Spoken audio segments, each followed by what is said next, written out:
নিতাই চাঁদকে বলল, দাদা যাও, আমার সেবার থালাতে যে প্রসাদী আছে তুমি রঘুনাথকে দাও।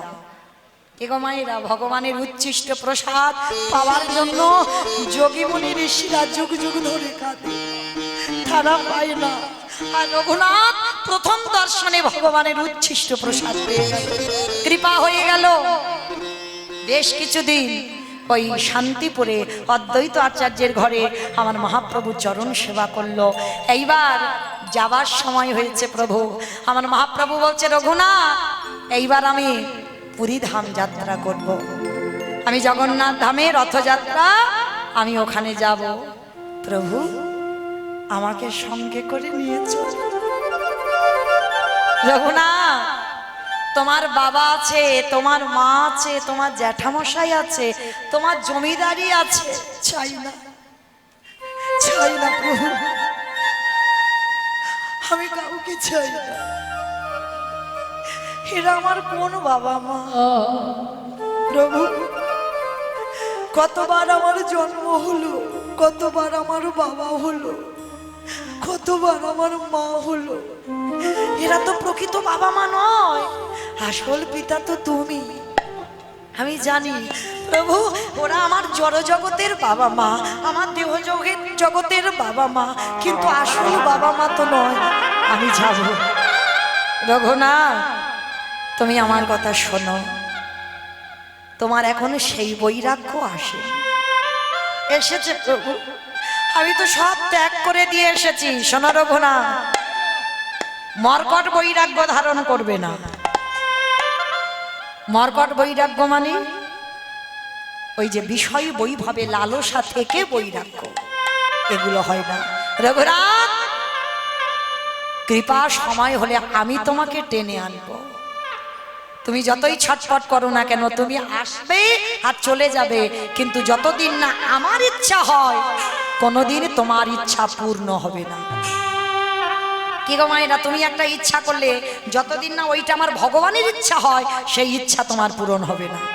হাজার তুমি ইচ্ছা করতে পারো, যেমন কুম্ভকর্ণ ইচ্ছা করেছিল আমার ইন্দ্রত্ব চাই, তখন ভগবান কায়দা করে আমার সরস্বতী বাগবাণীকে ওই যে কুম্ভকর্ণের কণ্ঠে বসিয়ে বলে দিল, ইন্দ্রত্ব নয়, আমি নিদ্রা চাই। কেন?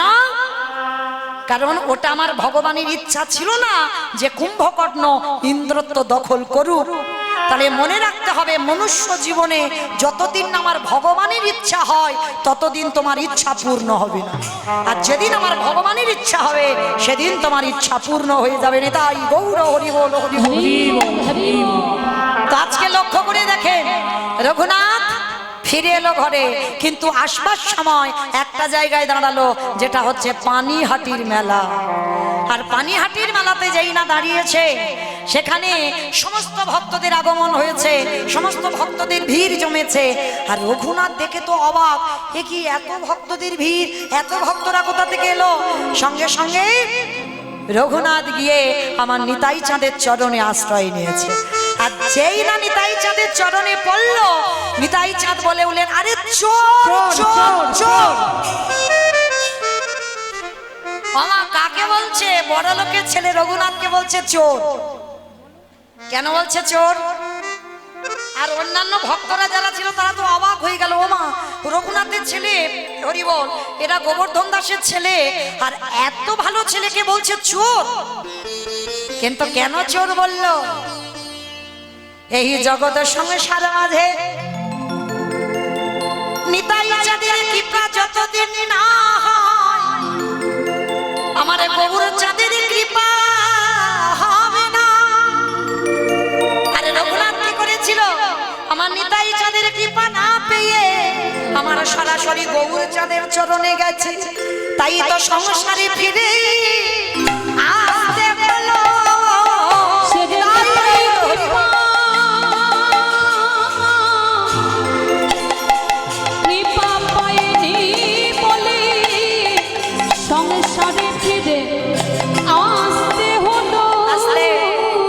ভজন যারা করো, যেমন এই রাধা গোবিন্দ ভজন করতে গেলে আগে রাধা চরণ বসতে হবে, তবে অচিরে কৃষ্ণ পাবে।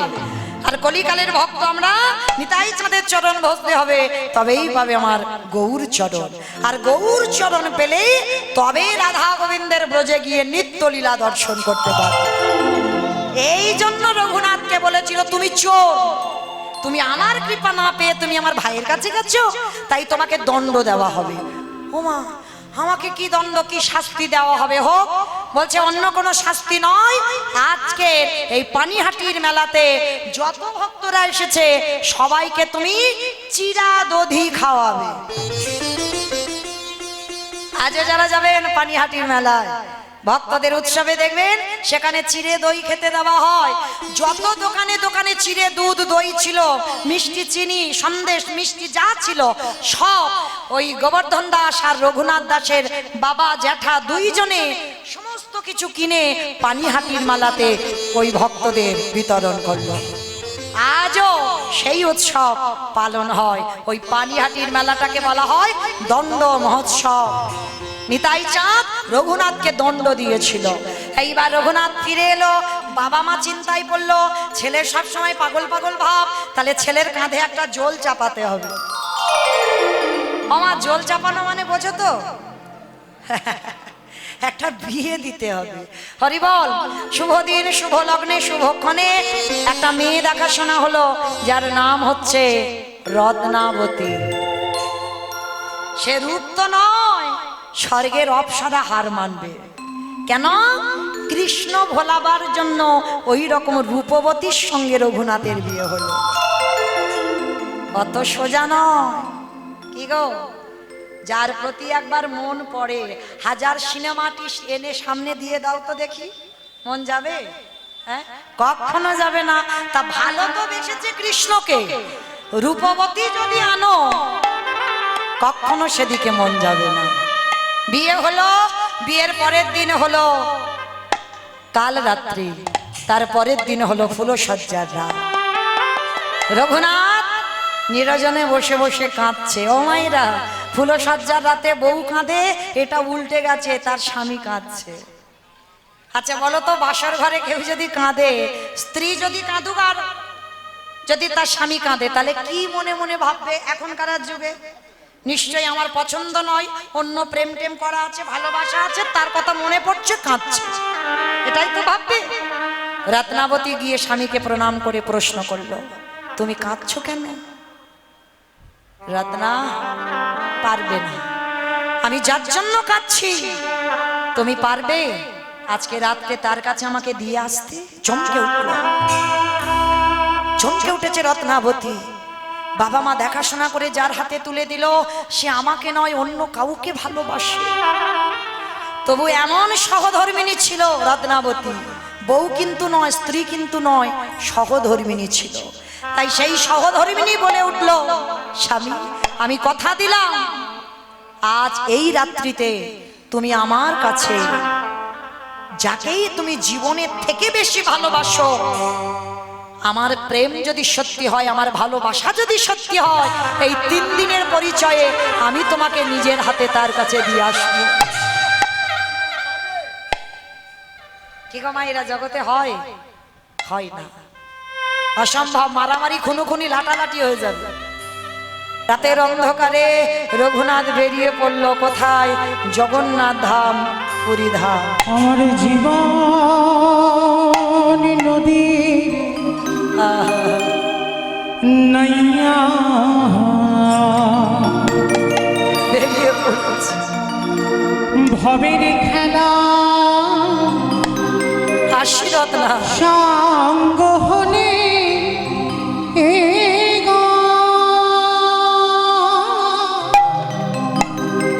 একেবারে দিহ পার করিয়া আমার জীবন নদীর নাইয়া।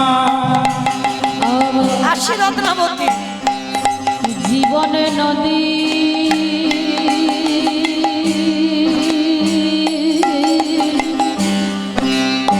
নাইয়া। আর কোনদিন তোমার সঙ্গে আমার দেখা হবে? আমার ভাবের খেলা কোনদিন না। সঙ্গ হলে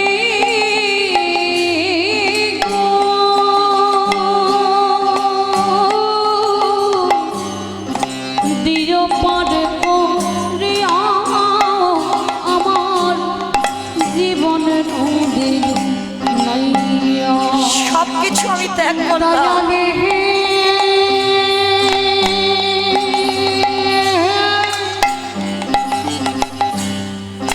ওরে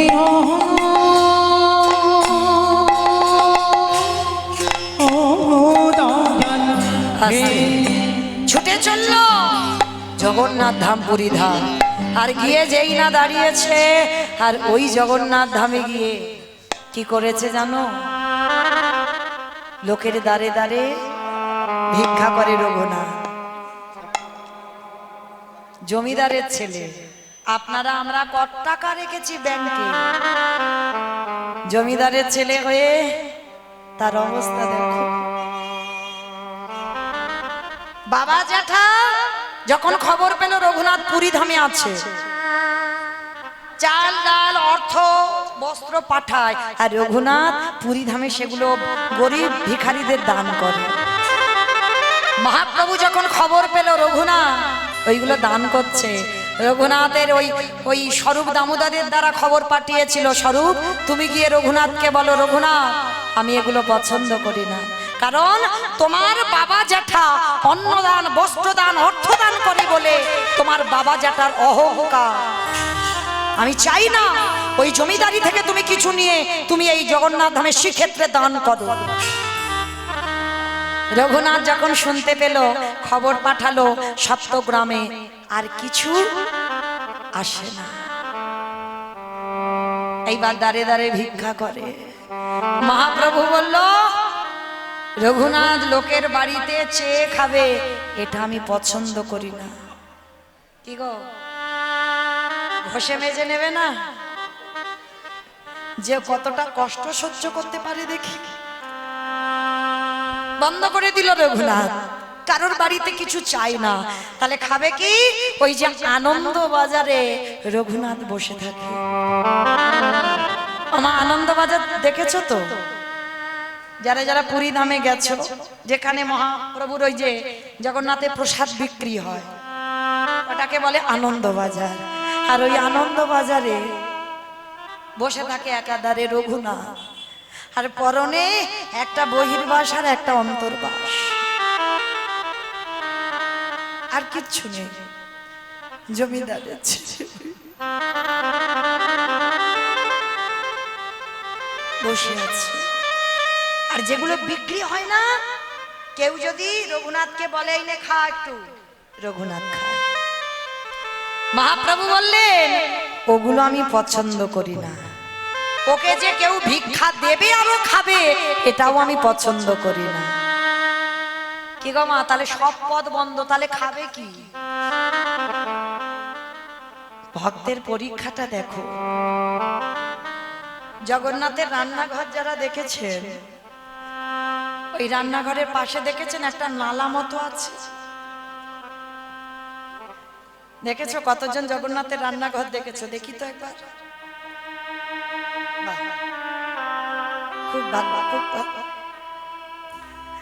ওই জগন্নাথ ধামে গেছে গো, শুধু ওই সমুদ্রের জন্য নয়,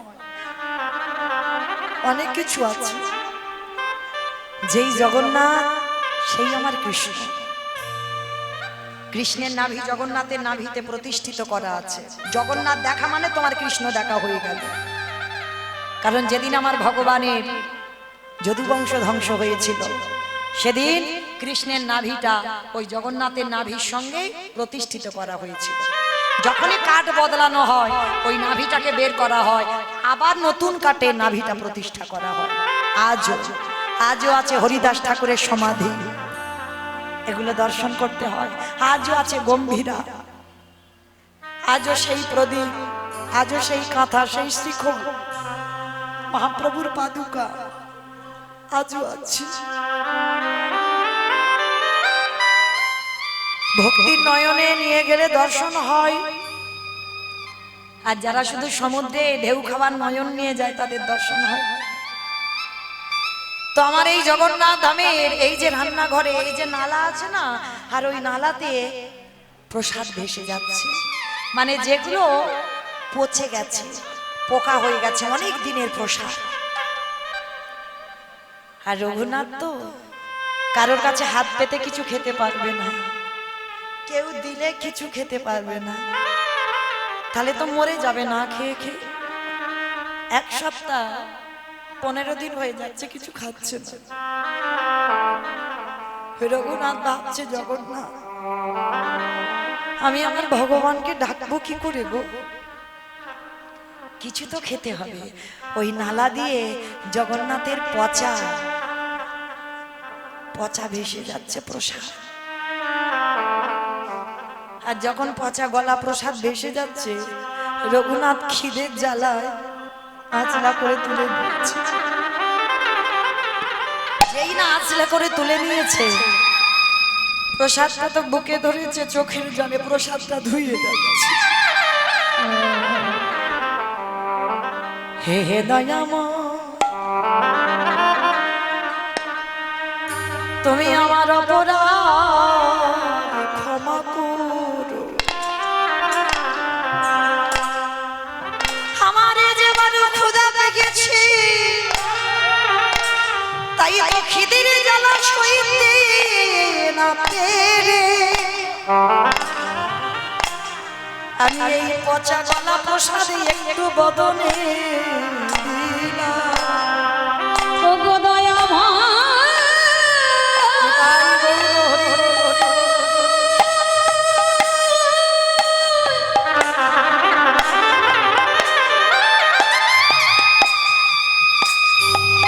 আমার সকল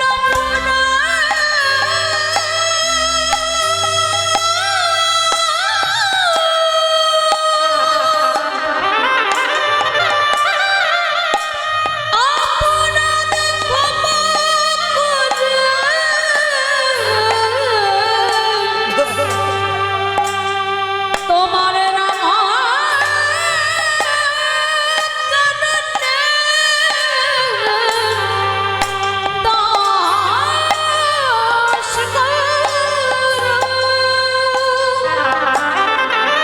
সবে আমার রঘুনাথ ওই পচা গলা প্রসাদটা একটা গ্রাস দিতে যাবে, পিছন থেকে আমার মহাপ্রভু এসে রঘুনাথের হাতটা ধরে, কি রে একা একা খাবি, আমায় একটু দিবি না, আমি যে ভক্তির একটু প্রসাদ পেতে ভালোবাসি না। না গো ধরি না, ওই কথা বলো না, বলো না, এই প্রসাদ পচে গেছে, পোকা পাইছে, তুমি দেখো। আমি শুধু তোমার কৃপা পাবার জন্য, প্রাণটা ধরে রাখার জন্য একটু বদনে দিয়েছি। এই বোকা ছেলে, প্রসাদ কোনোদিন পচে যে, প্রসাদ কোনোদিন পচে যে, প্রসাদ প্রসাদই থাকে, প্রসাদ নষ্ট হয় না। আর তাছাড়া আমি ভক্তের এঁটো প্রসাদ পেতে যে বড্ড ভালোবাসি। দে দে তুই আমার ওই উচ্ছিষ্ট প্রসাদ দে না, আমি আমার মুখে রেখো, আমি তোমায় দিতে পারবো না, দে বলছি, আগে স্বীকৃতি দে। মহাপ্রভু জোর করে রঘুনাথের মুখ থেকে কেড়ে নিয়ে আমার ভগবান বদনে দিয়েছে।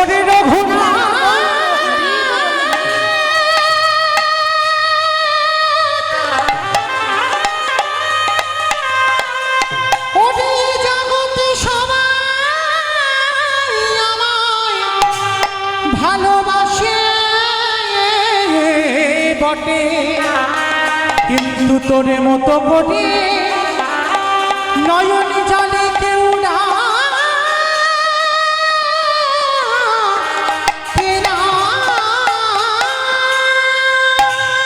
গৌর চরণে আছাড় খেয়ে বললেন, গৌর হরি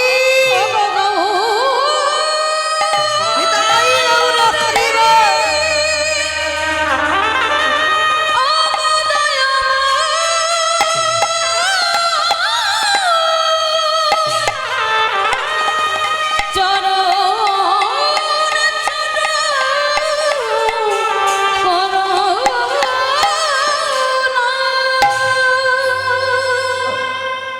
কৃপা হয়ে গেল, গৌরী কৃপা পেয়ে গেল। কিরে, নিতাই কৃপা হলো, গৌর কৃপা হলো, এবার তো ব্রজে বাস হবে। বল কিছু, যা, যেখান থেকে তোর উৎপত্তি, যেখান থেকে আসা, সেইখানে যা। চলে গেল রাধা কুণ্ডের তীর। আর এই রাধা কুণ্ডের তীরে যেখানে মানত করে পেয়েছিল রঘুনাথকে, এই দামোদর গত নিয়ম সেবার মাসে সারাদিন গিরি গোবর্ধন পরিক্রমা করে আসে।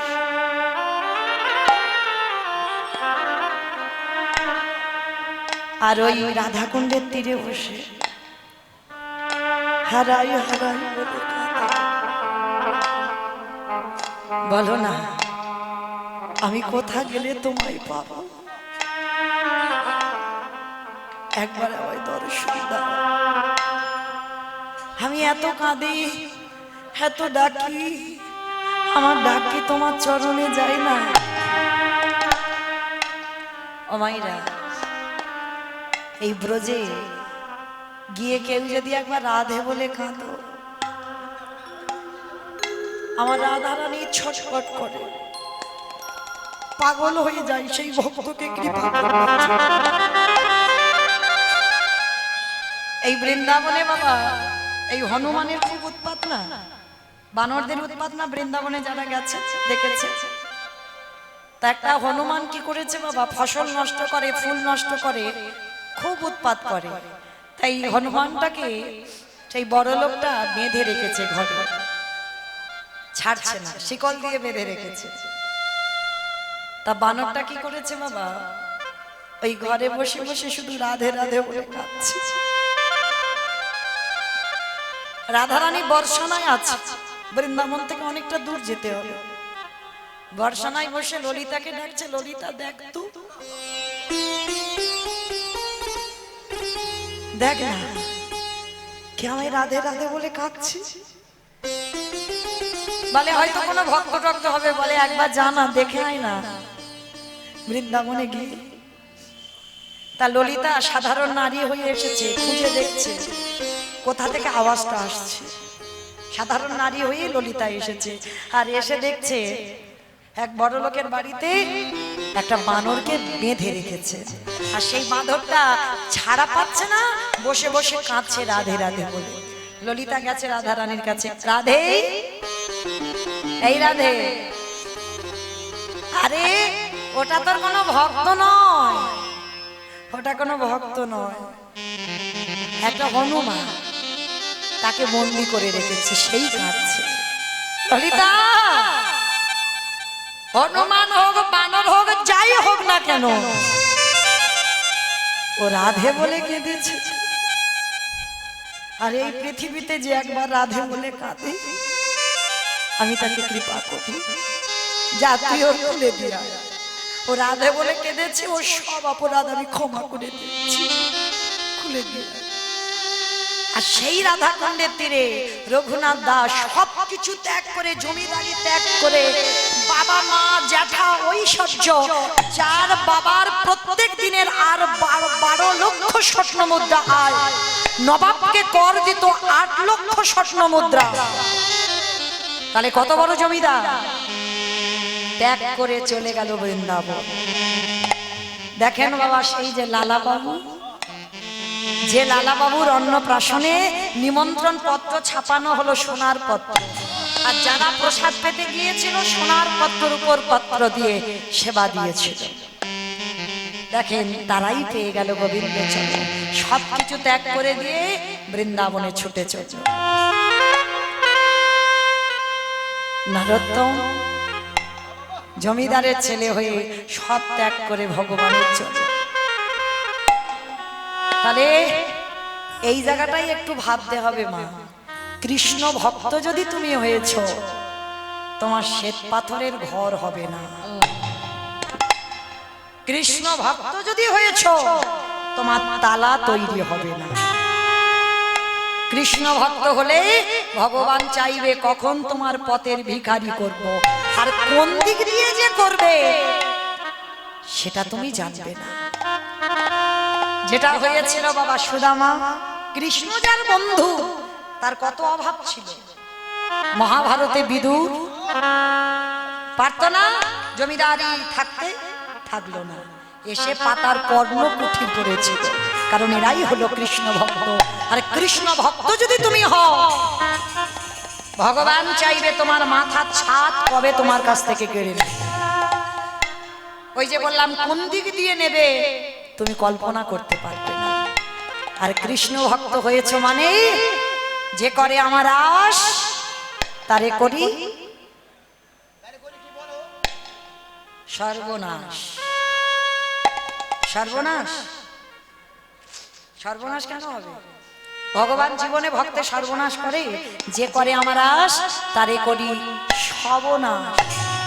সর্বনাশ মানে প্রথমে তোমার আত্মীয় পরিজন বন্ধু বান্ধব সবাইকে কেড়ে নেবে। কৃষ্ণ ভক্ত হলে তোমার আপনজন সরে যাবে, আর সব থেকে যাকে বেশি ভালোবাসো ভগবান প্রথমেই তাকে কেড়ে নেবে। আর কেড়ে নেবার পরে তবেই তো তুমি কৃষ্ণ চরণ ধরবে। আর যখনই কৃষ্ণ চরণ ধরবে ভগবান বললেন সারা জীবন তোকে আমি আমার করে রেখে দেব। নিতাই গৌর প্রেমানন্দ। আজকে রঘুনাথ রাধা কুণ্ডের তীরে হৃদয় হাত চাপড় দিয়ে হারাই হারাই বলে কাঁদছে, আর যখন রাধে বলে কেঁদে বেড়াচ্ছে, আর এই প্রখর রৌদ্র রাধে গো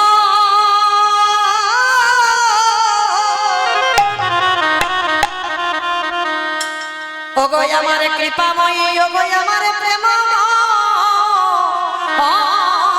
রাধে, ওগো রাধে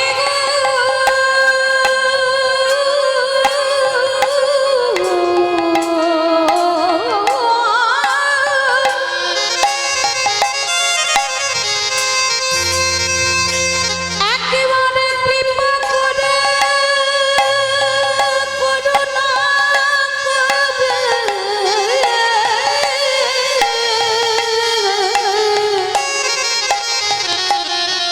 তোমার চরণে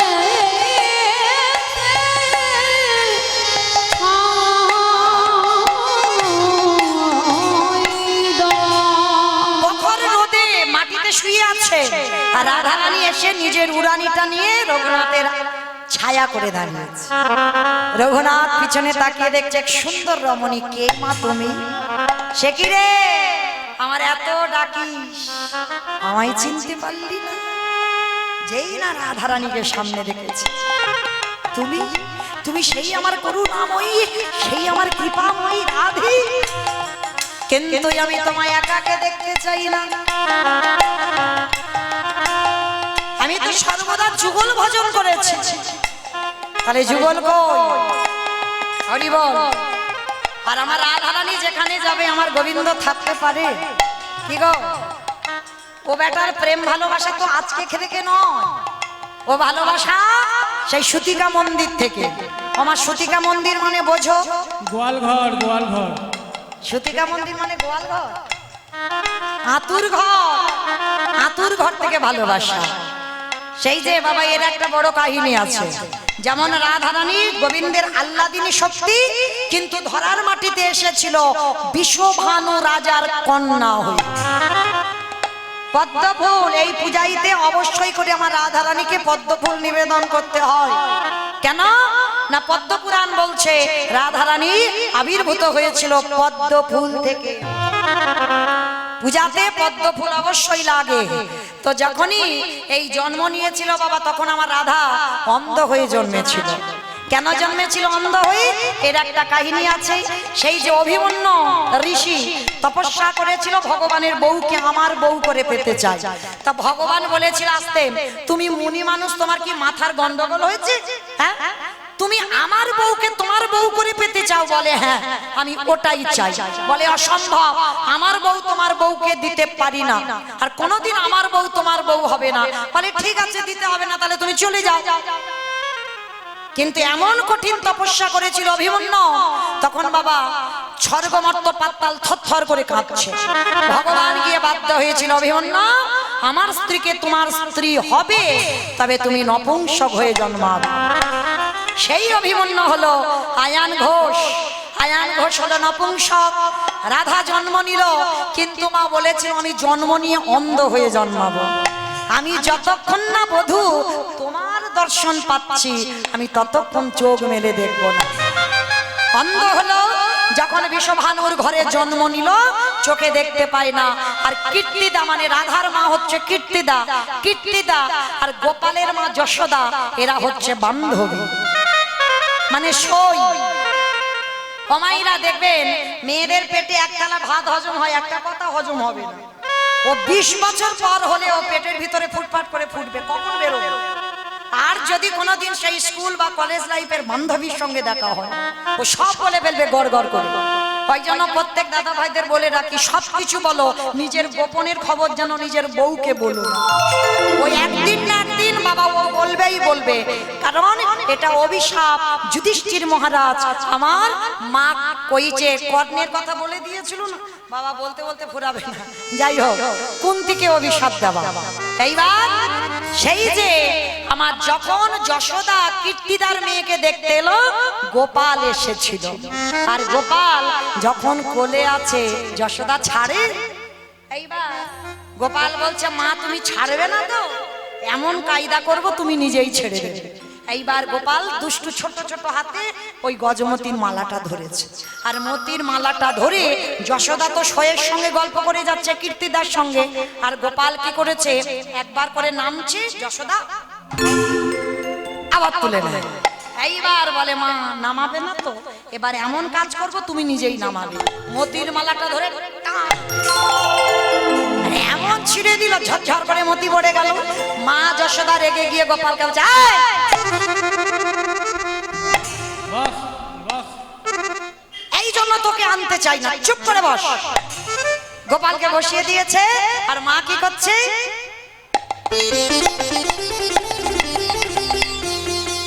মতি ঘুরাচ্ছে।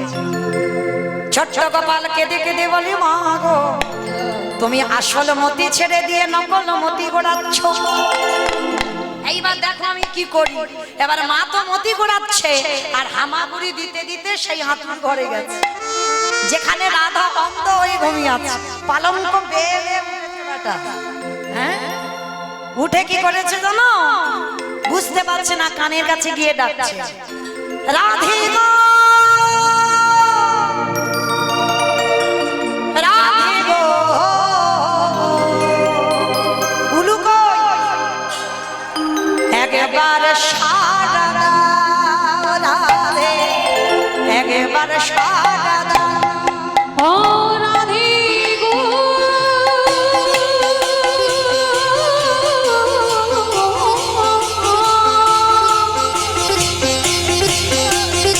রাধে গো,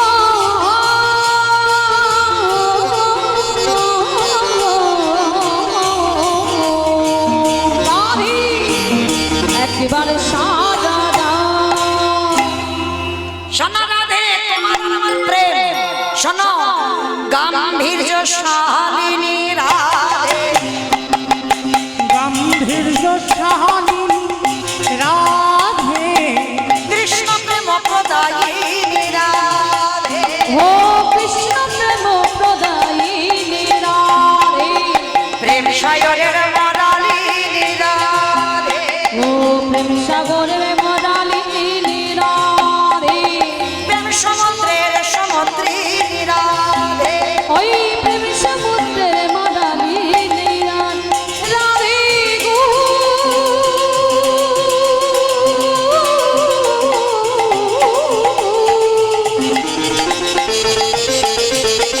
রাধে গো,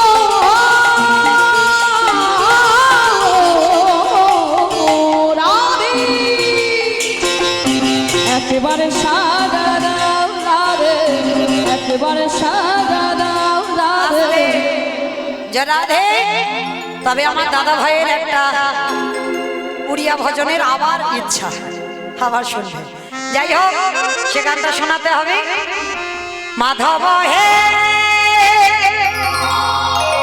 মাধব, মাধব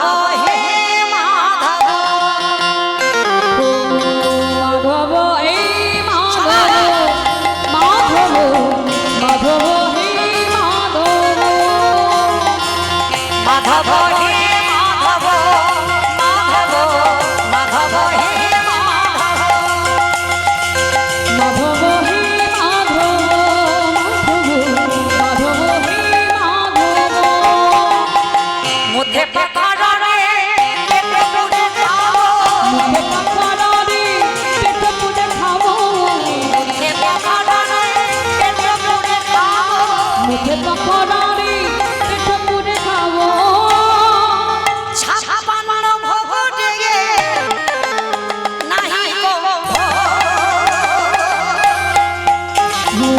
মাধব হে মাধব হে মাধব অমাইরা পকড়ারে মানে কি গো? পকোড়া পকোড়া পকোড়া পান্তা ভাত, পকোড়ারে মানে পান্তা ভাত। আর জগন্নাথে কত রকমের ভোগ রান্না হয়? 56। তো এক ভক্ত গিয়েছে, জগন্নাথ তোমার 56 রকমের রান্না আমার চাই না, আমি যতদিন বাঁচবো আমি যেন পেট পুড়ে পান্তা ভাতটা খেতে পাই। আর একটা চাওয়া ছিল, কি চাওয়া? ঝাঁটি মাটি ঘরে রেখো মোর সুখে, ঝাঁটি মাটি ঘরে রেখো মোর সুখে ঝাঁটি মাটি ঘরে রেখো মোর সুখে। ঝাঁটি মাটি ঘরে রেখো মোর সুখে মানে আমার একটা মাটির ঝোপ হলে হবে। আর কি চাও? রাজ্য মহল রে নাহি গো ভোগ। মাধব হে মাধব এটাই হলো হরি বল, হরি বল। হে